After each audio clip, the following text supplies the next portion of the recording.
to participate. So we start recording and I will share the screen again.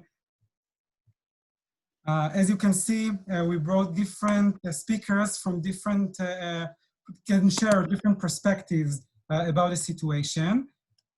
And before we hear from our amazing speakers about their personal experiences and insight, I would like to take a few minutes and to review all the events that have led to the reopening of the schools in Israel.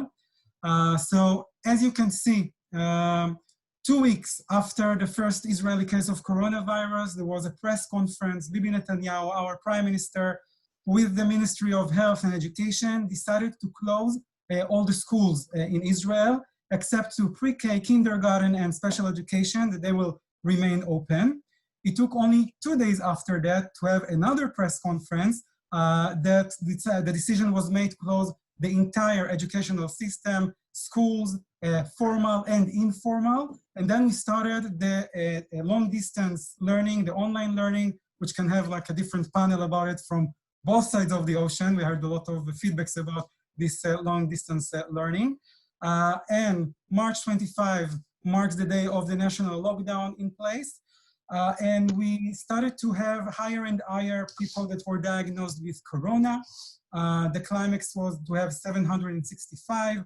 Then April 17th, we see a significant improvement in the corona, the people that were observed with the corona. We had only 127, and we started to see the reopening of shops in open air malls that were reopened, barber shop, cosmetic studios, and the main voice from the Israelis, from our society and the community here is, if you open markets, so open the schools. And that's exactly what happened. There was another press conference, April 30th, that was a decision to begin to reopen all the schools in phases. So the first phase was K to 3rd grade and 11th and 12th grade because of their matriculations, and special education returned to the schools. Only 5 days a week. In Israel, we study 6 days a week, only for 5 hours. As you can see in the slide, in small groups, 15 students on each class, and in kindergarten, 17 students in each class. May 17th was actually the official day of reopening the entire educational system, the formal educational system. But as you can see, there was uncertainty and different opinions and controversial opinion regarding how to do it. So the first version was to bring the 1st and 6th graders that they will learn once a week, 7th and 10th grader twice a week, but it took only a few hours until they changed the official announcement and they decided to reopen all the schools with 3 regulations. They must have face masks, and the students and the teachers must have face masks at schools. Each student needs to bring health declaration every day, no fever, that the kid not coughing. I, for instance, have 5 kids, so every morning I like to write 5 declarations every morning, and the social distancing within the classes, inside the classes, that our speakers also will relate to it. And this slide, the current situation that I think we changed this slide more than 10 times. According to 5 p.m. last hour, we have 43 schools in Israel that were closed due to 244 diagnosed students or teachers with corona, 7,500 students, and close to 800 educators are quarantined. And again, tonight, they're going to reevaluate everything and to think what they're going to do, whether to continue with opening the schools or to make other decisions regarding specific places in Israel. So this was the briefing and the review about the events that we had until today, till 5 p.m. an hour ago. And with no further ado, I want to invite to our virtual stage, Dr. Sima Nisselbaum, the head of the education department in Yokneam, that will share about her experience. So Sima? Hi everybody. I want to say only from my perspective, first of all, big hug to you over there in the States. During this period of time, I think this is redefinition of the word craziness. I think everybody will say it is crazy. I think it is, the Corona time is one of the definitions to be of the word craziness. I want to say about my opinion, my job is to be under stress all the time, on one hand. On the other, to embrace everybody, try to embrace everybody and to help them go through the system and try to make everything go well as soon as possible, because it was very hard. One thing I want to stress is controlling information. My job was to control information and prevent disinformation, because many people talked through TV, through radio, through the education minister, many, and everybody tried to be the first one to tell the best news, because they're fresh news. And my job was to let everybody hear everything, but to try to control it and to make one information valuable to everybody. And that was a hard job, but I think it worked and it helped people. Another point I want to stress is it was a rolling event, and the reaction was day to day, hour to hour, and sometimes reaction needed at 12 midnight. It was very hard on one hand to react as well as possible. On the other hand, it was to hold the horses. Sometimes we had the new guidance during midnight, and to hold the horses, because people were at home, they wanted to go back to work, and they said, please, okay, they said that we can open at 7 o'clock instead of 7:30, let's do it tomorrow morning. It was a very hard job to say, wait a minute, just a minute.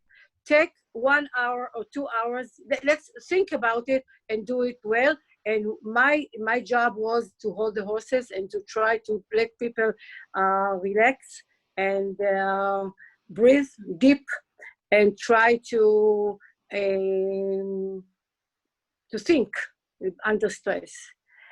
One thing was good about Israel is thinking about what is happening at home, because we know we have families, strong families, not strong families, and my job was to think about the day after, and we knew that the price we're going to pay if we won't pay attention to what is happening in the houses, especially with special education, the price is going to be very high.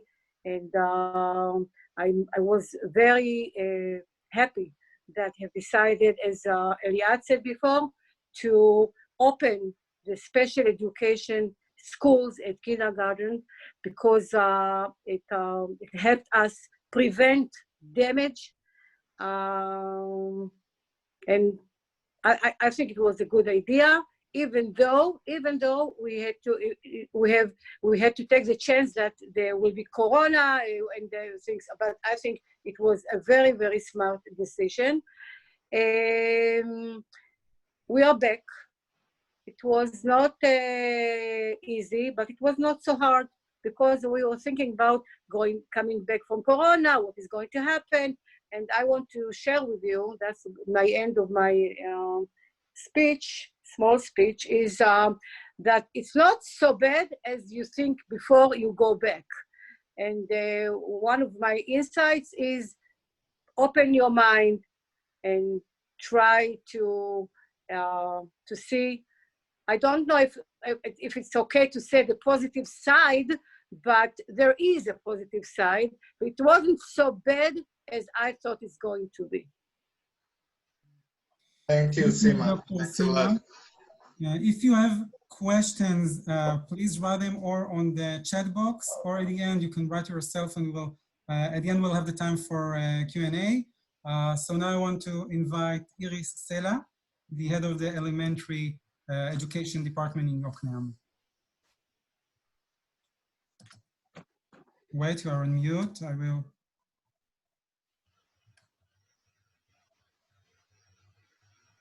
Can you unmute yourself? Yes, thank you. First of all, hi everyone, and thank you for the honor to take part of this dialogue. As you know, all the schools open in Yokneam to work, but I think that we are still in the middle of the process.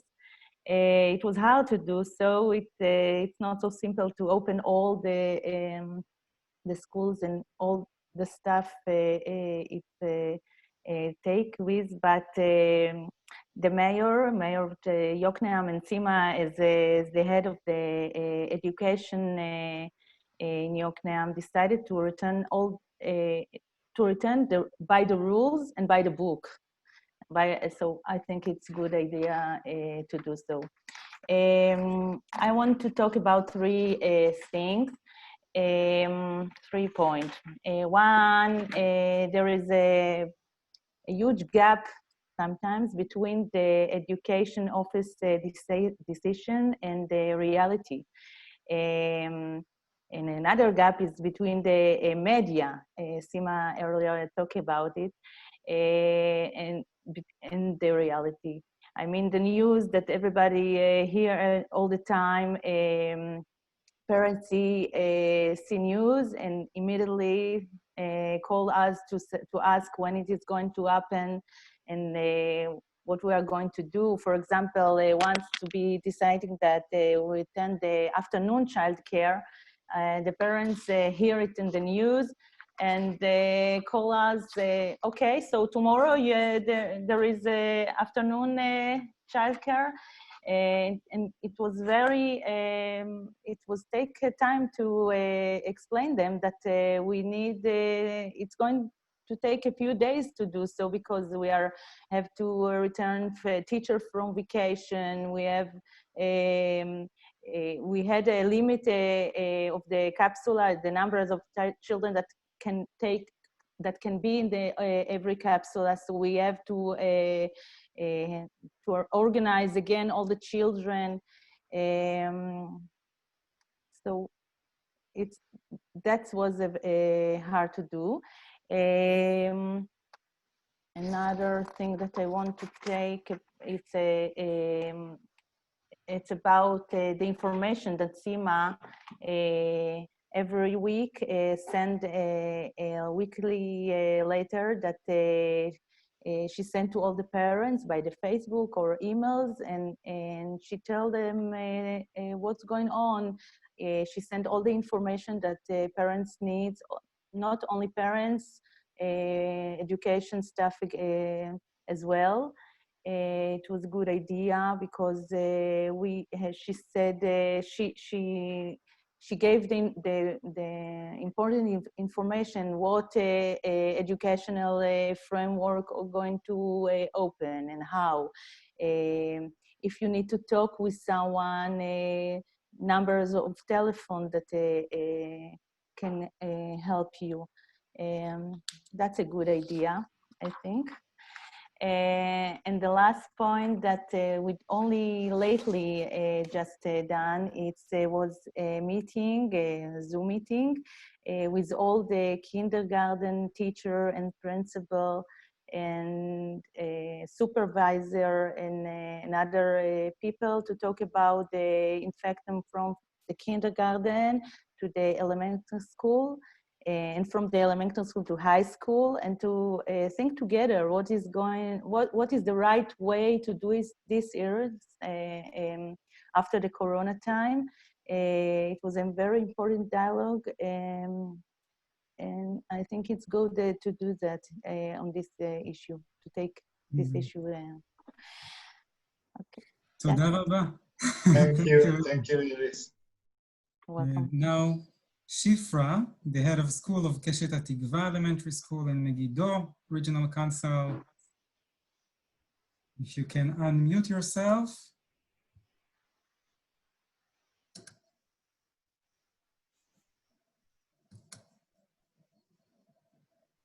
Try again.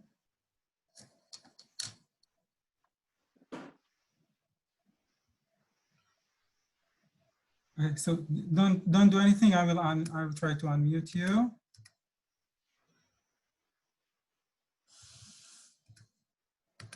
Nope. Yeah, okay, great. Okay, so hi everyone. My name is Shifra. I'm basically from Yokneam, but I work in the Megiddo area. This is my first year as a school principal, so I am honored to both learn the new job and be in a Corona time. I'm very blessed. And I want to say something which is very simple, that I believe that at the end of the day, it's all a story about people. And as a school principal, I think that we are the people in the field. It's like the army in the field. We are the connector between the ministry and the kids and the parents and teachers. We have to control everything. I think that it's very important for us to understand what is our goal. And I would divide the way that I handle things in a few areas. First of all, I would like to talk about the teachers. I understood very quickly that if I want to succeed, and I have to take care of my teachers, which means that at least once in 2 days, I spoke with each and every one of my teachers to see how she's doing or he is doing, what about their family, to see that they are okay. And they were also very pressured. They didn't know what to do. They didn't know what's going to happen to them, because they're also human. They were afraid to get sick or something. Some of them are older people. And I think that the connection between the principal and the teacher and his teachers in these days is critical. I also, so at least once in 2 days, I spoke with each and every one of them. Throughout the Corona time, and especially before coming back, we had at least 2 meetings by Zoom a week. I used to prepare this meeting very carefully. It's like it was very important for me to let them feel that business is going on, business as usual in a way. We have to be focused, we have to stay focused, we have to create our new goals together, and it's like to calm them down as much as I can. So in every meeting we had 2 parts. The beginning was to see what's going on with them, to make sure that they are okay, and the second part was to create the goal for that week or for that 2 or 3 days. As Sima said and Iris said before, one of the main problems is the media, because in Israel there was a huge problem that the news came first from the TV and then from us. And by staying in touch both with teachers and parents and with our community, I could control the things that was going on. So my first advice is stay in touch with your teachers, make sure that they are okay, let them know that you are the address for them if they have problems, if they are afraid, make sure that everyone is okay and that they are clear with what you are required from them. The second part is the parents. Once a week, every week, once a week, we had a Parents' Day. I would go into each one of the Zoom meeting with the Parents' Day, and they had a chance to ask questions They knew what's going on because they knew that on that day, in that hour, we would go up with them and let them know what's going to happen. I required my teachers to stay in touch with the family. We divided the pupils into groups, and each day the teacher would call different group of pupils and parents to make sure that everything is okay. Especially through going back, some of the parents were afraid. In Israel, some of the parents lost their job and had financial problems. So my main goal was to be in touch both with all the community, with teachers, with parents, with my kids, with my pupils. And this is one of the reasons that I feel we're succeeding in doing that. Another thing is, my suggestion is to build a group of principals in your area where you can share ideas, raise questions and think about them together. It's like a thinking group that can help you throughout the way.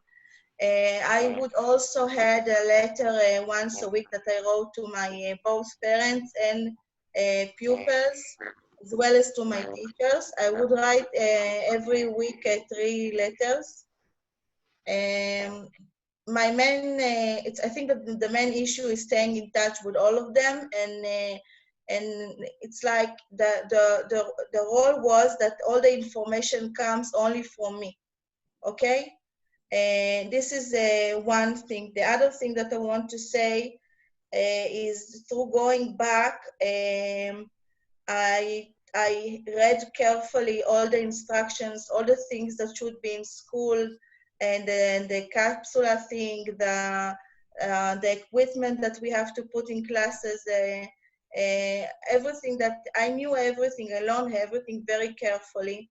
And then I sat with a small staff from my school, and we came up with a new schedule for the school, and we divided the pupils. I mean, I had what I needed, and then I sat with a small team of my teachers from my school, and we had a plan for that week, and we were very specific with everything, even with the bells ring, when the bells ring, what they're going to play during the break, how they are going to sit in class, and at the beginning of every morning, I had a staff meeting with my teachers in school to see what were the problems, what's going to happen today, what can we do together.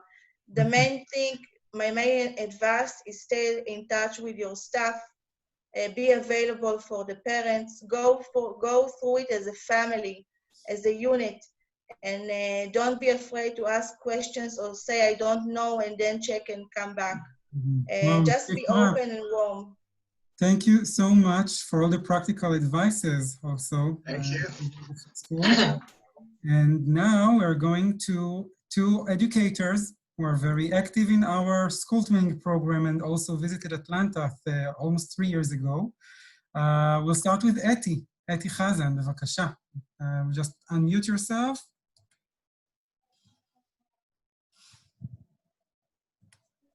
Okay, so hello everyone. My name is Eti Chazan.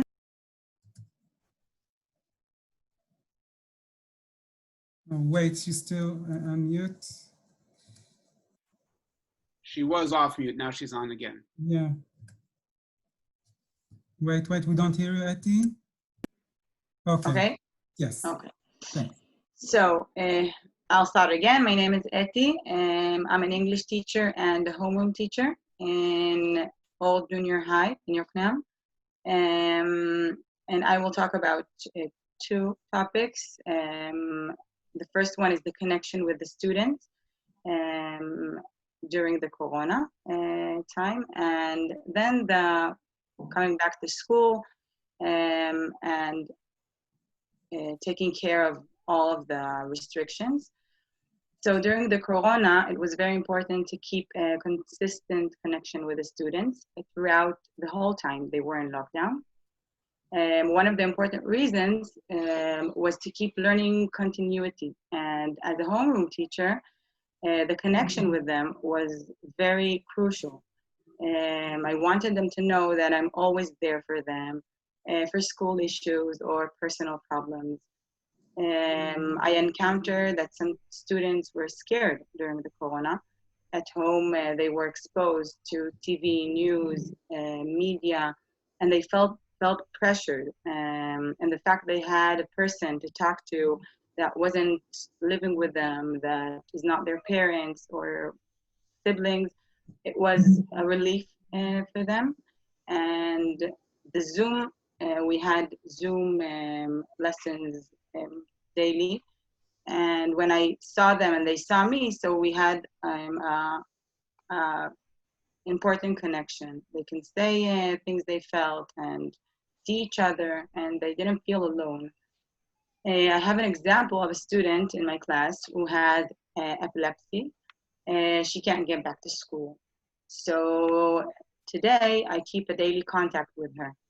And more so, I ask the professional teachers of my class, for example, math, geography, history, to call her and keep in touch. So she will know that people in school care about her and remember that she's a part of the class. In addition, they send her the academic material. They teach in class. We take pictures of the whiteboard. We upload tasks. They have online quizzes or whatever the teacher teaches. But in my opinion, it is less important than the personal connection. The second topic is I want to talk about is the return to school. We have two main changes. The first one is the gradual recesses. I think it's a policy that was requested by the Ministry of Education in Israel.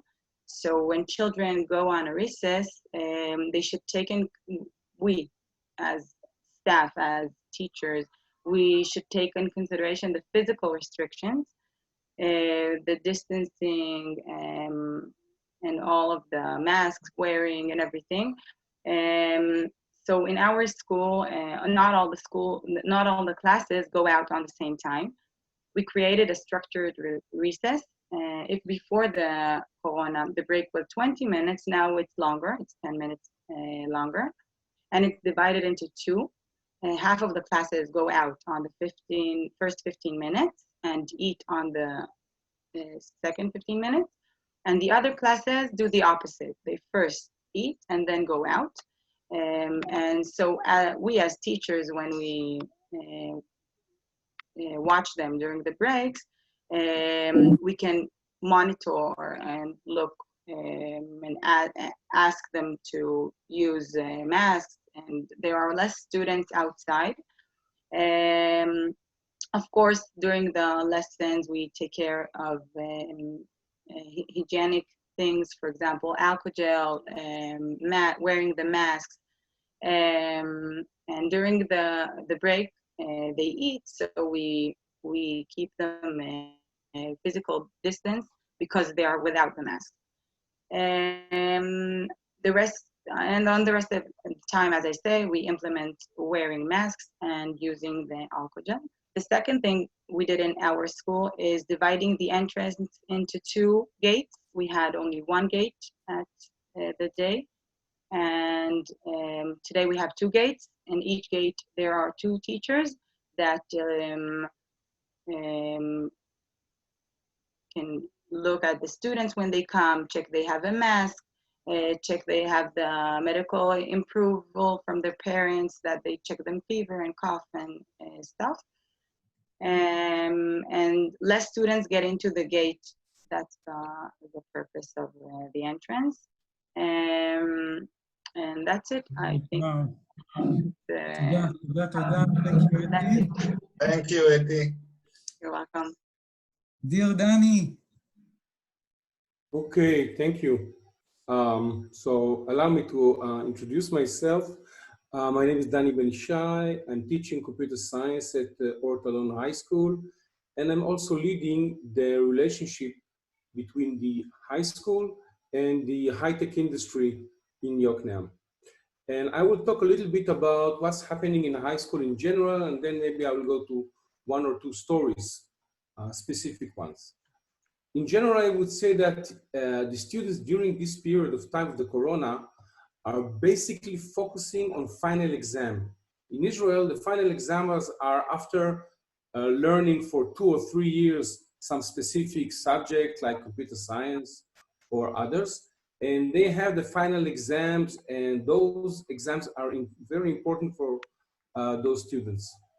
And it's a challenge. It's a challenge because during the corona, yes, we're teaching using Zoom, and my students can see me in 2-dimensional, but it's not good enough for everyone.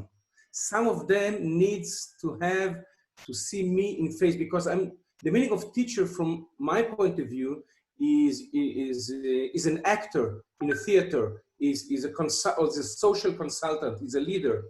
And since I'm giving a show every day in class, some of the students really need it. I see this when they came back to schools and we started to go back and learn again. I see that they are a little bit rusty, I would say. It means that if there was no corona, in terms of the specific things that I'm teaching them, they were really sharp in this sense. So the idea of learning in Zoom in 2-dimension is not good for everyone, and this is one thing that we learn. And one example of activity that we took, and it's different, there is no guidance from the government, is to take some students and give them some specific classes in overtime. Okay, we're not paid, don't worry about this one, but really give them the time to grasp the knowledge that they should have, because in a very short time they will have the final exam, which will be given by the Ministry of Education.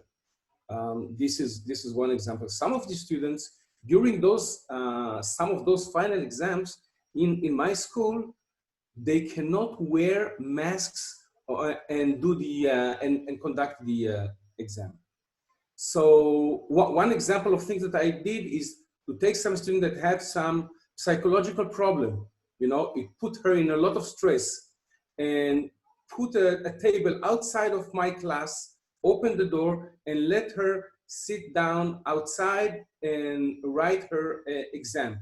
I'm keeping the door open and I'm watching her, but then she can remove the mask, and it's a great relief. And the feedback that I got later from her homeroom teacher was really positive. It means it was a good idea. So yes, sometimes we're not doing everything by the book as given by the Ministry of Education, but we need to find solution on the spot, because we are, like mentioned earlier, I think it was by Shifra, we call it, we are in the battlefield. We are confronting, the real problems that the students are facing, and we find our original solution for this one. Another example is for, I have an autistic student. Is that the right word? I hope. An autistic student.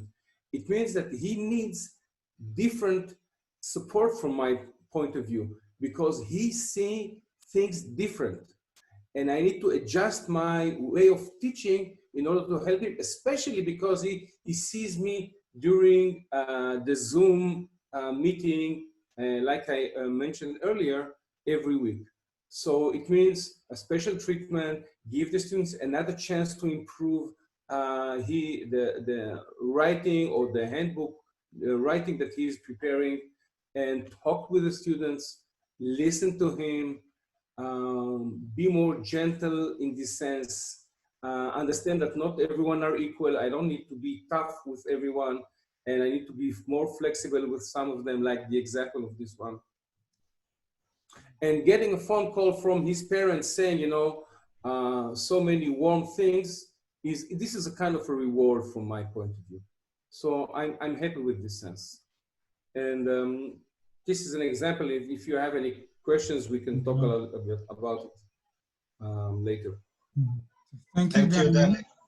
And thank you all. Really, we really enjoy listening to you. We also enjoyed, I must say, I think also on Melchov Yaron, we enjoy the preparation of gathering together on conference call and hear the stories and to choose what thing where each one of you can share with the group. Now it's the time for questions, and we already have questions on the chat box. I will close the share screen and chat box. Okay, so there was a question from Jody. How is and what you are doing in your region different from other parts of Israel?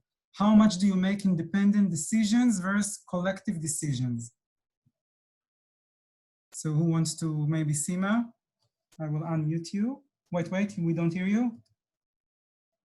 Can you unmute yourself? I cannot do it from. Wait. Okay. This is a very good question.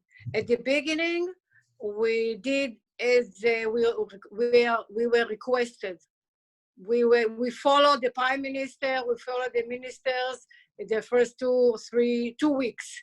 After that, because they have started to be, like you said before, Elad, in your opening words, every 2 hours they change the decisions, and not because of something happened or someone checked somebody, because they were pressured by this or by that.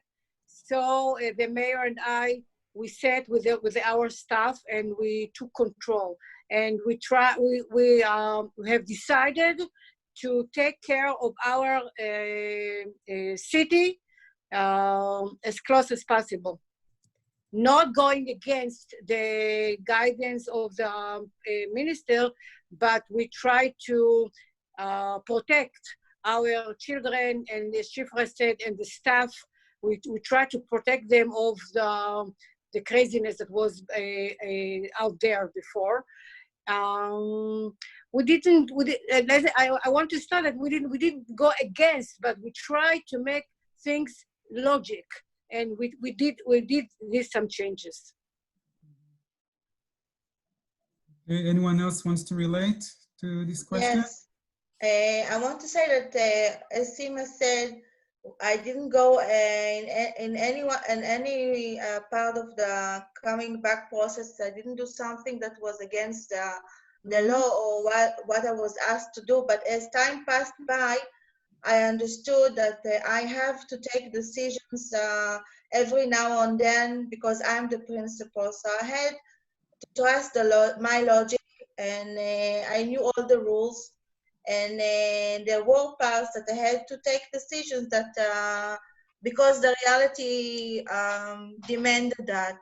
I used to consult where I could with both my inspector or with the people that I had to, but you have to trust yourself and your logic.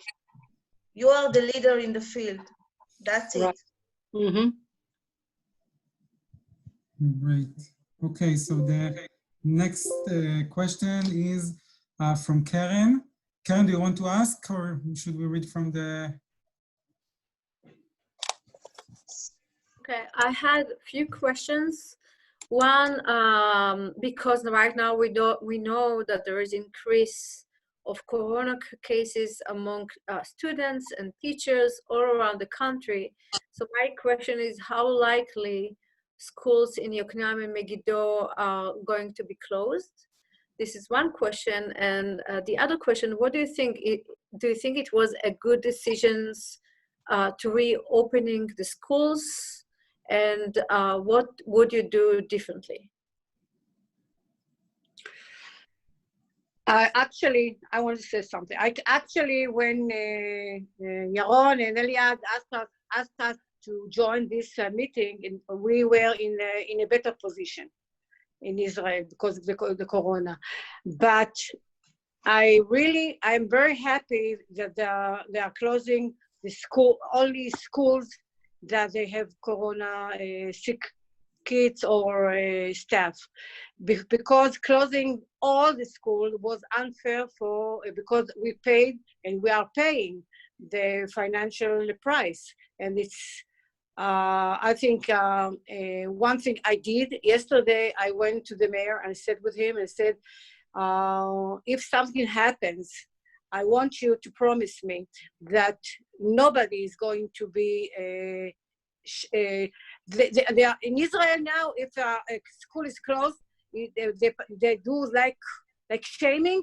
I'm using this word, like shaming, like something is wrong in the school, but it's not.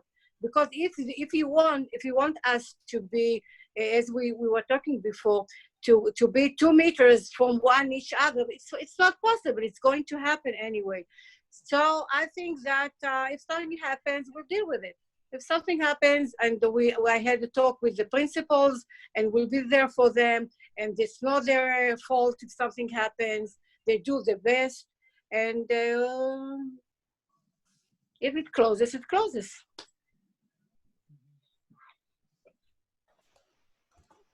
Okay. Dr. D? Yes. First of all, thank you very much for sharing your experience. We really appreciate it.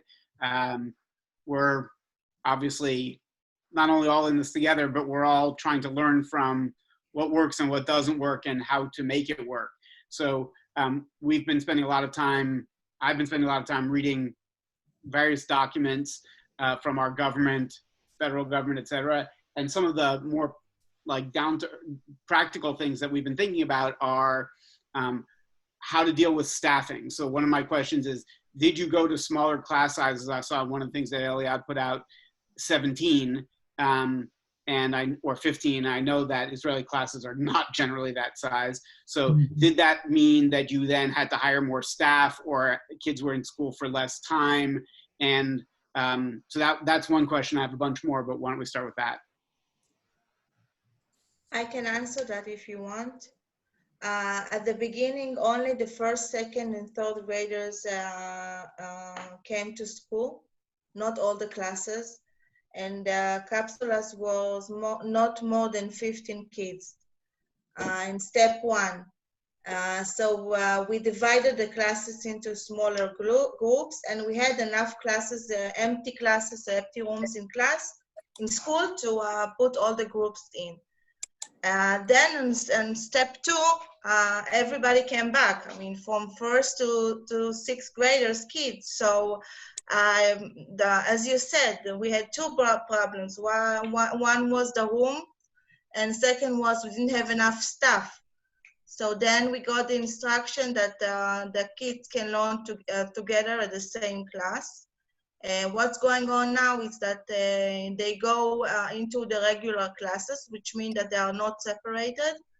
But in school, the break, like Eti said, the smaller kids, for example, first, second, and third graders first eat and they go to break, and the rest of the pupils do the opposite. But now all of them are together, and they from grade 4, they have to wear masks throughout the day, and we have alcohol gel in every class. But yes, it's a problem. Okay. So in the end, I mean, after that short window, basically now you're in the regular configurations with the regular number of students and the teacher. Okay. Yes.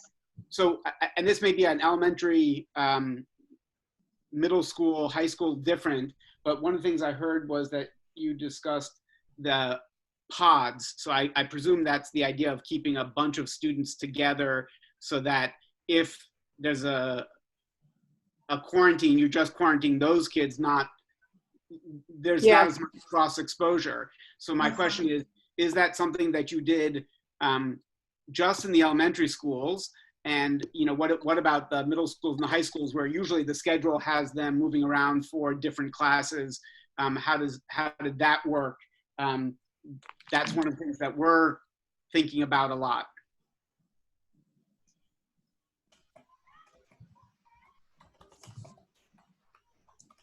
Who wants to, maybe Sima, maybe you want to answer about the guidance was not mixing more than 3 different groups.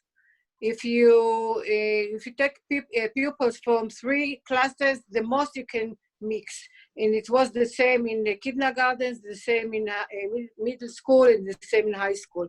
So there was no difference between the ages. So No, did you have to my- rework schedules?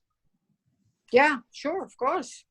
Yeah, and we have, as we said before, we have decided 1 week that pupils stayed at home. We brought only a third of the pupils to school, and we kept going with teaching by Zoom. It was decisions that we had to make, as Danny was describing before, up to the need that we changed. But the decision was not to mix more than 3 different groups, and it was kept by the book. The order was for the staff as well. They could not move from, I think it was in the beginning until 6 groups to see, Sima, if I'm not wrong. Yeah, the staff. 4 to 6 Yeah. or something like that. Now they're teaching all the... Now everything is open, right? Now you don't Yes, have it was first 3, then 6, then it was open. My main advice to you, it's true that I'm in elementary school, but looking back, the main thing that helped me is just sitting with my small staff that I decided, like the head, with a small amount of teachers, and see the needs, go over the rules, see what you are allowed and not allowed to do, and do the best that you can with the stuff that you have. That's it. There's no other way to go over it. And I guess my final question, just have you been having trouble with enforcement of masks for the students? I mean, you know, we heard one story of somebody who had a lot of anxiety, but masks for the students. And have you looked at all at face shields, meaning something that comes down over the full face in place of masks so that you can see expressions? It's easier to hear, particularly for the younger students who are learning, you know, reading and some of the language pieces. Have you had any experience with that? Yes, the kids don't like the mask. Neither do the teachers, by the way. None of us like it. It's very difficult. In Israel, until the age of 7, you're not, you don't have to wear a mask. So the 4th graders do not wear masks. And then the 2nd and 3rd graders wear masks only outside. But if they have sports lessons, they don't have to wear the masks. The problem is from the 4th graders, when they have to wear masks throughout the day. It's a real problem. It's a real issue. They don't, it's like they forget it or don't put it on. They get headache. So if we see that a kid has a problem, he can go outside. He can come to me. He can take off the mask for a few minutes. Then we will put it back. It's like going back and forth, and it's very difficult. Yeah. I also think about the involvement of the parents regarding this kind of topic. Like to Yes. wear a mask, like now everything, like with all the WhatsApp groups, so the parents say, yes, wear a mask. No, we need to go to the Minister of Education and say, in this school, we don't want it. So even if you want to share something about the involvement of yes, I had, my school is a very special school because the parents are, it's like a community, and the parents are really part of the school system. And they asked me to overlook the rules and let them be without the mask. And it's true that there is a rule, but we have to be human and let them be. The funny thing was that it was very hot in Israel. So for 1 week when we came back, they let them be without the mask. We got the permission to let the kids be without the mask, but a week after that, they had to put the mask on back, and the kids really refused. And the parents, I had a lot of phone calls, parents writing to me, my kid cannot come, my kid You should be human. You should let them be without the mask. It's not logic. And I had a lot of passion, and I explained that I also have kids at home, and these are the rules. We are going to follow the rules. And if the kids cannot really be with the mask, so what can we do? We can stay at home. I mean, but in school, they have to put on the mask. Do they do it all the time? No. We work with the mask all the time, reminding them to put them on. Thank you. Pupils don't have to come to school.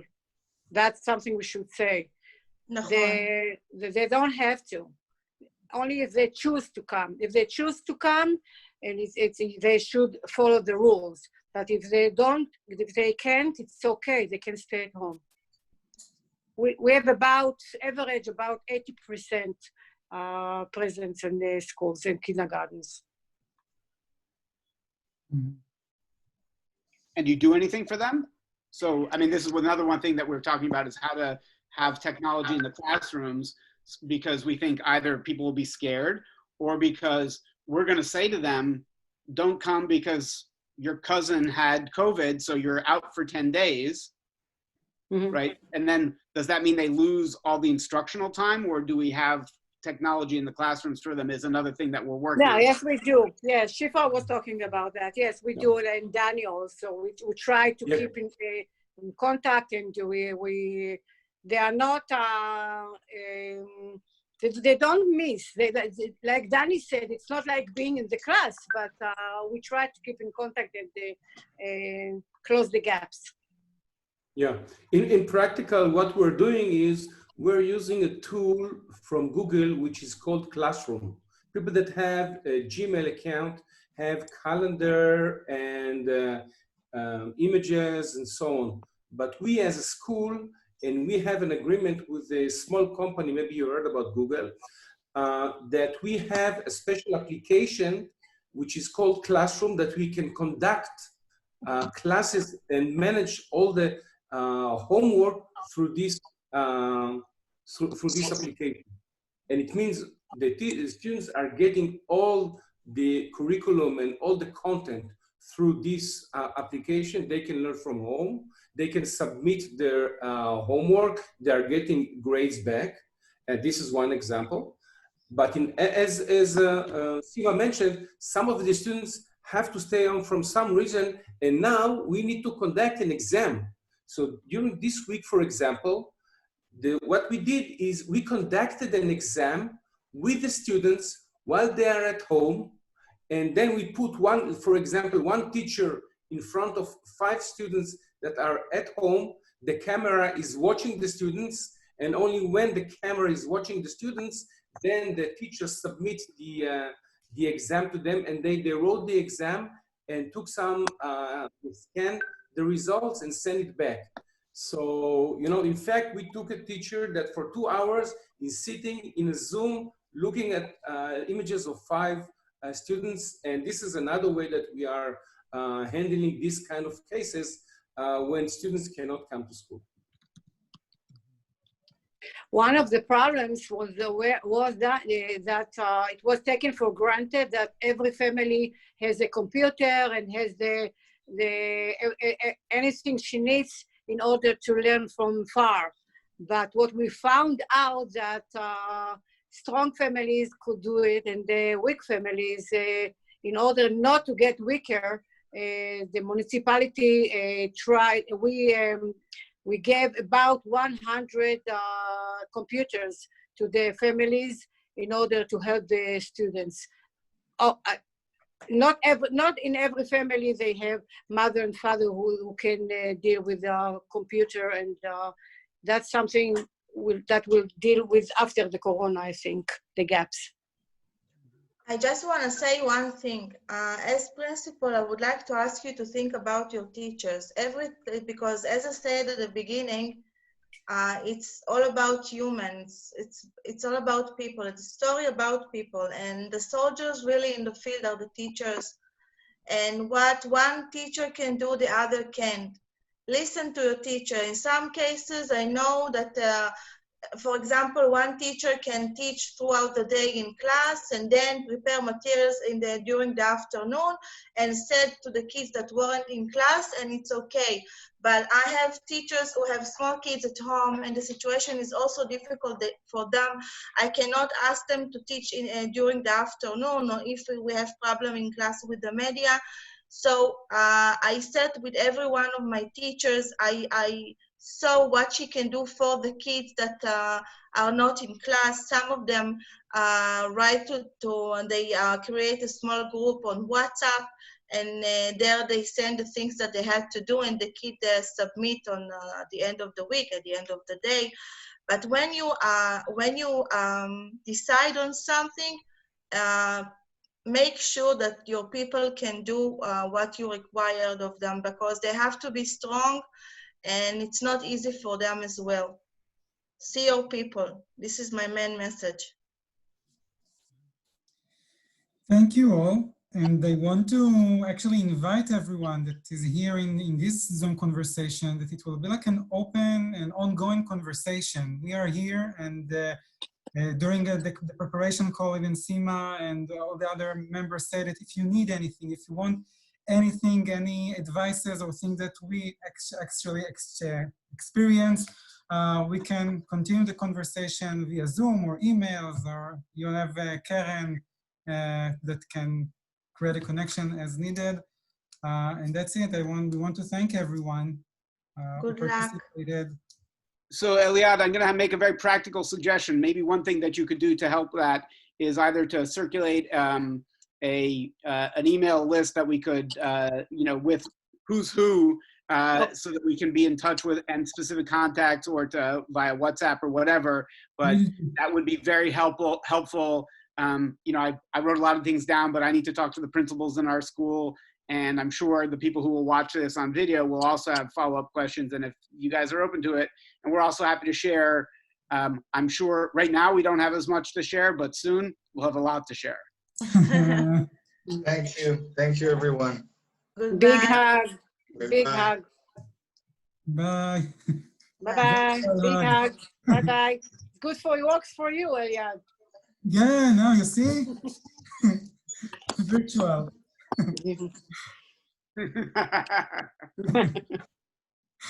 Bye. Bye-bye.